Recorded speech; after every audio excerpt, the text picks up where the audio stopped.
Budget पर आयोजित webinar को प्रधानमंत्री नरेंद्र मोदी ने किया संबोधित। कहा कि हमारी सरकार के फैसलों में विजन दिखता है, किसानों को सही मार्केट देना वक्त की जरूरत है। नारनौल के डेयरी संचालक राजेंद्र ने कहा कि आज मैंने वीटा प्लांट वालों को 100 रुपए किलो दूध के लिए कहा, लेकिन वीटा प्लांट वालों ने दूध लेने से मना कर दिया। दूध को अपने गरीब लोगों में बांटें, ये मेरी मर्जी है, लेकिन मैं वीटा प्लांट वालों को 100 रुपए किलो से कम दूध नहीं दूंगा। हरियाणा के कैबिनेट मंत्री रणजीत सिंह चौटाला ने किसान आंदोलन को लेकर कहा, किसानों और केंद्र सरकार के आपसी बातचीत से ही मामला सुलझेगा। मेरी आत्मा किसानों के साथ है। केंद्र सरकार और किसान भी जल्द मामले को सुलझाने के प्रयास कर रहे हैं। एक महीने के अंदर चौथी बार गैस सिलेंडर के दाम बढ़े। 25 रुपए की बढ़ोतरी के बाद घरेलू गैस सिलेंडर 800 के पार। दिसंबर से अब तक 225 रुपए की बढ़ोतरी। कमर्शियल सिलेंडर 1600 के पार। अंत्योदय उत्थान योजना को लेकर सीएम मनोहर लाल का मंथन। चंडीगढ़ में मुख्यमंत्री ने अधिकारियों से की चर्चा। अधिकारियों को योजना पर तेजी से काम करने के निर्देश। मुख्यमंत्री ने कहा, गरीब परिवारों की आमदनी बढ़ाने पर जोर दिया जाए। हरियाणा में पहली बार बढ़े बिजली चोरों पर एक साथ एक्शन लिया गया। जहां इंडस्ट्रियल इलाकों में बिजली चोरी पकड़ी गई, वहीं बिजली विभाग की रेड दूसरे दिन भी जारी रही। रेड में करीब 1400 मामले पकड़े गए, जिसमें 6000 किलोवाट से ज्यादा की बिजली चोरी सामने आई। बिजली मंत्री रणजीत सिंह ने बिजली ऑपरेशन के लिए सीएम का आभार जताया। कहा, सीएम मनोहर लाल की ईमानदारी के कारण उन्हें हिम्मत मिली है, जिसके बाद ऑपरेशन सफल हो पाया। रेड में शामिल अधिकारी कर्मचारियों को सफल ऑपरेशन के लिए बधाई भी दी। टोहाना में बिजली चोरी पकड़ने की टीम के साथ मार्केट मामले में गिरफ्तारी न होने से बिजली कर्मचारियों ने प्रदर्शन किया। कर्मचारी संगठन की 4 यूनियंस ने बैठक करते हुए सरकार के खिलाफ नारेबाजी की। आरोपियों की गिरफ्तारी की मांग की। प्रदेश स्तरीय संगठनों से बातचीत के बाद आगामी रणनीति तैयार करने का जिक्र भी किया। फरीदाबाद नगर निगम की बैठक में 2021-22 के घाटे वाला बजट पेश हुआ। नगर निगम commissioner Yashpal Yadav, mayor Suman Bala, senior deputy mayor Devendra Chaudhary समेत 40 वार्ड के पार्षद बैठक में मौजूद रहे।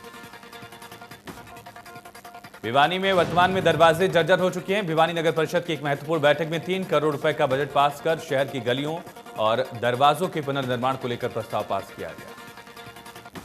चरखी दादी के वाल्मीकि नगर में वाल्मीकि द्वार का काम शुरू। पिछले 30 साल से लोगों की मांग थी, जिसे अब पूरा किया जा रहा। पार्षद का कहना है कि जल्द गेट बनकर तैयार होगा।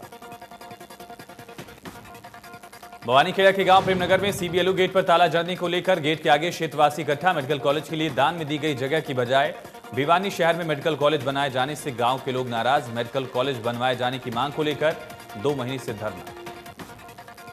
गोहाना में रोडवेज कर्मचारी यूनियन ने अधिकारियों से रोडवेज बसों को लंबे रूट पर चलाने की मांग की। कहा कि किलोमीटर स्कीम की बसों को लंबे रूट पर किलोमीटर पूरा होने तक चलाया जाता है। कर्मचारियों ने कहा कि इन बसों को प्रतिदिन 300 किलोमीटर लोकल रूट पर ही चलाया जाए। पृथला के विकास को लेकर हरियाणा वेयर हाउस के चेयरमैन विधायक नयनपाल रावत ने कहा कि मुख्यमंत्री मनोहर लाल के सहयोग से अगले 6 महीने में पृथला विधानसभा क्षेत्र की सभी सड़कें बनकर तैयार हो जाएंगी। भवानीखेड़ा में सुमराखेड़ा के बीच रेल की चपेट में आने से एक व्यक्ति की मौत। मालगाड़ी के नीचे आने से करीब 45 साल के शख्स की मौत। जीआरपी पुलिस निरीक्षक टीम जांच में जुटी है। मृतक की पहचान अब तक नहीं हुई। फतेहाबाद में कर्मचारी ने दुकानदार पर लोहे की रॉड से हमला किया। दुकानदार अक्सर अपने कर्मचारी वरुण को टोकता था। इसी से नाराज होकर दुकानदार पर लोहे की रॉड से हमला किया। वारदात सीसीटीवी में कैद। पुलिस जांच में जुटी। पानीपत में चोरी की वारदात सामने आई। ताजा मामला पानीपत सलारगंज गेट के इंसार बाजार का है। चोरों ने एक के बाद 3 से 4 दुकानों को निशाना बनाया। नकदी समेत सामान लेकर फरार। शिक्षा विभाग हरियाणा सरकार द्वारा आज से पहली और दूसरी कक्षा के छात्रों के लिए स्कूल खोले गए हैं। वहीं स्कूल गेट पर हर बच्चे का टेम्परेचर चेक कर मास्क पहनना सुनिश्चित कर ही बच्चे को स्कूल में प्रवेश दिया जा रहा है। पहले दिन पहली और दूसरी कक्षा के छात्रों की संख्या 15 से 20% ही रही। कैथल में भी आज से कक्षा 1 के स्कूल खुल गए हैं। स्कूल में कोरोना गाइडलाइन का ध्यान रखा जा रहा है। करीब 1 साल के बाद स्कूल खुलने से बच्चे खुश। बच्चों ने कहा कि ऑनलाइन कक्षाओं से काफी परेशानी हो रही थी, लेकिन अब सिलेबस समझ आ रहा है।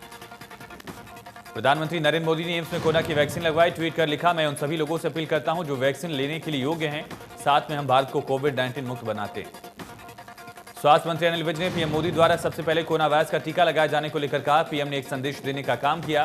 प्रधानमंत्री ने भारत बायोटेक की वैक्सीन लगवाकर संदेश देने की कोशिश की कि अब भारत किसी भी चीज में पीछे नहीं है। गुरुग्राम में आज से 60 वर्ष से अधिक आयु वाले लोगों को कोरोना टीका लगाने का अभियान शुरू। 41 केंद्रों पर बुजुर्गों का 41 केंद्रों पर टीका लगाया जा रहा है। कैंसर, बीपी, हृदय रोग से पीड़ित लोगों को अपने कागजात लाने होंगे। हर रोज 100 लोगों को टीका लगाने का लक्ष्य रखा गया है।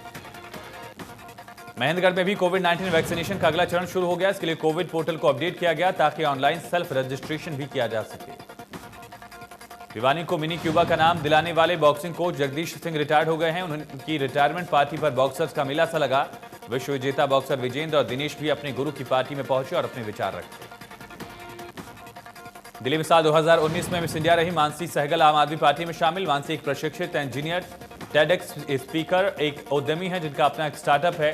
मिस इंडिया दिल्ली प्रतियोगिता में दिए गए अपने परिचय में उन्होंने खुद को परोपकारी और अंगदान में गहरी रुचि के बारे में बताया था।